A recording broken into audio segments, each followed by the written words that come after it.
Hey everybody, welcome to a Moment of Clarity. I want to talk about the main news that all of the mainstream media is talking about today, and then the kind of redacted or censored angle about it. So I'm going to start off by talking about something that, yes, is on every, which is not normal. I don't normally talk about a story that's on every news network, but I'm going to do that for the beginning, and then you'll see why. And by the way, if you're seeing this right now, please share it. This video, all my stuff is heavily suppressed, so please share it, like it, comment, say hello. All right, so the main news story on all the mainstream media right now is that there are now recordings from Bob Woodward and coming out in his new book as well, stuff about how Donald Trump knew as far back as like January and February that COVID-19, the coronavirus, was going to be incredibly deadly, incredibly awful, worse than the flu, et cetera, et cetera. And he knew. So he wasn't just dumb. I think a lot of people were like, well, he just didn't know. He wasn't very bright. He doesn't know what's going on. So he thought this would be like the flu and it'd be fine. But it turns out that he did know. And there's tape recordings of the phone calls where he says to Woodward, oh, this is very deadly, it's very awful, but I'm going to play it down. So that's the mainstream media. And the mainstream media is understandably, like, that should piss you off. That should, yes, all the politicians are incredibly corrupt and all that shit, but that should still piss you off. That you should still be like, how fucking dare he know that this is going to kill a lot of people and be like, yeah, fucking go make out with people. That's cool. Just go. It doesn't matter. Go have a good time. It should.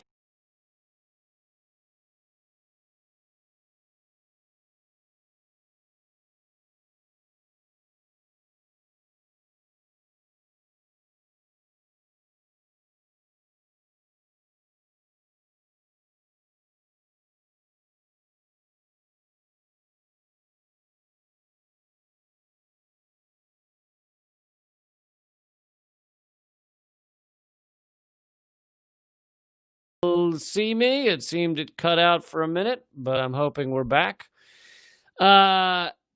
Anyway, that's what the big thing. And so, these networks, CNN, MSNBC, are saying, what a horrific thing for a president to do, to know that this many people are going to die and that this thing's deadly, and to act like it's not a big deal. Horrible. Absolutely. I agree.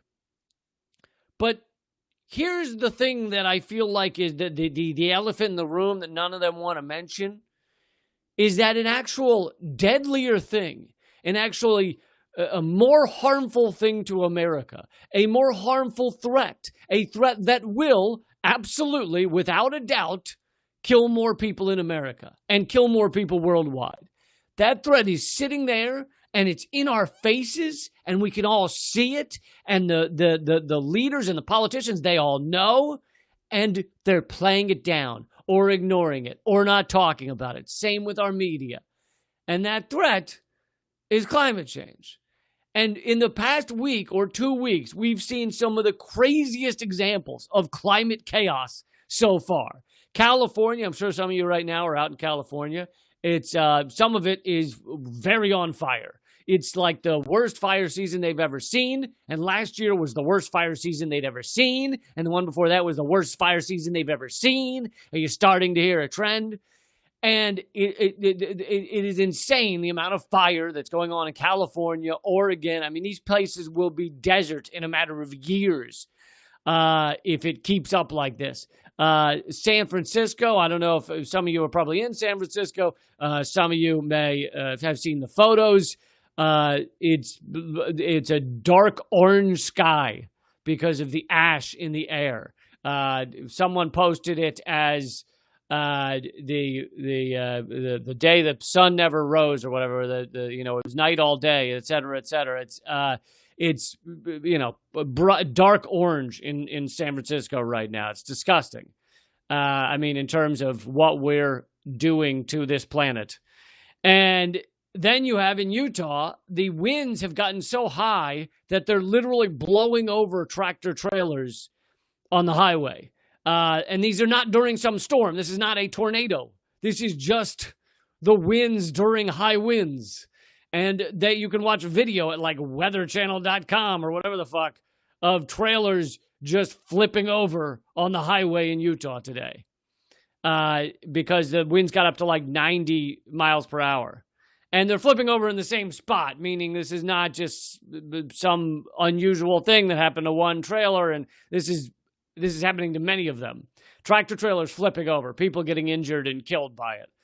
And then in Denver, I believe, or somewhere in Colorado, within a 1 to 2 day span, they went from summer weather, like 90 degrees, or I don't know, 80s or something, down to where it snowed. It was like a 50-degree swing or something, and it snowed in the same place it was like 80 the day before. It's fucking crazy. And so all of this is going on. It's in our faces, and they're playing it down. They're acting like we're going to be fine. They're acting like it's okay. We're not going to be fine. It's not okay. Things are not okay out there. You get it? And so climate change, no matter how you want to look at COVID-19, even if you want to say it keeps getting worse and we don't deal with it at all and millions are dead, that'll still be less than the number that'll die from catastrophic climate change. You've got hundreds of thousands dying from a lot of these things right now from climate change. So COVID-19 is horrible, but it's not comparing to so here's Mary saying she's in Colorado, saying it went from 108 degrees to 29 degrees. So there's some anecdotal evidence for you. And these same politicians, these same media networks that are running around saying Donald Trump played down the threat of COVID-19, they're doing the exact fucking same thing with climate change. There are reports on CNN about climate change, but they're not covering it like they are Donald Trump. They're not covering it like they are, that Donald Trump diddled a porn star and then paid her off to shut up. That story got 24/7 coverage, right? You don't see climate change getting 24/7 coverage. In fact, climate change coverage has gone down this year because all the coverage has been devoted to COVID-19. They're not covering it in the same way. And I'm not, and people love to point to but look at this CNN report called Climate and Chaos. It's like, yes, they have those reports, but they're not pounding away. The way you manufacture consent for war from the American people, or you could manufacture consent for doing something about climate change, is to pound away at the story over and over and over again. And they don't do that. They may mention it here or there. The other day, I heard a sports announcer mention climate change. Oh my God, isn't that are we going in a real advanced place there? We've gotten to the point that even a sports announcer had one mention of climate change. It's just, obviously this doesn't even include these are the more obvious things. Like you can see Trump flipping over so obviously. You can see California on fire so obviously. It's in your face. It's clear. San Francisco is fucking choking on ash. It's so clear. But there's so much about climate change that is more subtle, right? It is crops dying. It is droughts. It is people just not having quite enough water. It is the brush seems a little dry for a couple of years, and you're like, wow, it seems a little dry. And then the fucking fire burns, and you're like, oh, that must be because it was so dry. So watching CNN and MSNBC and all of them run around and go, Trump knew and he didn't do anything. It's like, yeah, he's a fucking awful, horrible, ignorant troglodyte. He's a fucking fascist. But also, you guys are doing the exact same thing with climate change, which is a greater threat to humanity, a greater threat in terms of the number of people that will die on this planet. Another example is Gavin Newsom, the governor of California, gave a statement about how climate change is here. Everyone can see it. Look how horrible it is, blah, blah, blah. And Movement for a People's Party had a great tweet where they said that Gavin Newsom has approved something like 350 new fracking events. So this guy is approving fracking while he's complaining about climate change and saying how horrible climate change is. You can't have it both ways. You can't be in bed with corporate big oil and give them everything they want and also say, oh yeah, climate change. You get one or the other. Pick one. Pick a choice. And this is classic. This is all your neoliberal, neocon politicians, the ones that will occasionally talk about climate change, say how dire the threat is. They're also aligning themselves with corporate oil, and obviously there's other entities, not just oil, that is destroying the planet. Amazon is horrific. Their business model is they burn thousands, hundreds of thousands of products. Or trash them in a landfill because they couldn't sell them on a monthly basis. You think that's good for the planet? I mean, there's so many companies that are trashing the planet while saying, "Oh, climate change is a threat." You can't have it both ways. You also need to talk about capitalism, the idea of infinite growth on a finite planet. If you aren't having that discussion, then you're not actually doing much about climate change.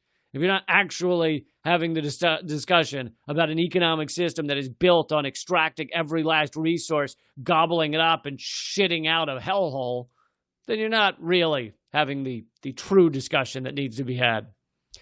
So anyway, I just wanted to say how similar it is that all of our media, all of our politicians are playing down the threat of climate change. They know that the effects are here. They know how extremely horrible it is. To some degree, they know. And they're fucking not talking about it. Or they'll give one speech every now and again that goes, "It's a big deal. Everyone should pay attention." And then they go back to helping out big oil and cashing big oil checks. It's incredibly similar to what's happening today, what the news story is of today, which is Donald Trump knew about COVID-19, didn't do shit about it. Are we shocked? He's a fucking horrible, narcissistic, fascist man-child. But until you talk about big oil and capitalism, you aren't really having a discussion. Okay, guys, I hope you share this, and I hope you pass it along. I am doing these every single weekday, except sometimes you can print it on a T-shirt. And you can always get them at leecamp.com. So if you miss one, if you don't know if you saw it or not, just go over to leecamp.com, watch the new episode, get the breaking news of the day. And you can watch my free comedy special. You can go watch it right now, leecamp.american.com. Go enjoy an hour of stand-up comedy on these same topics. All right, keep fighting.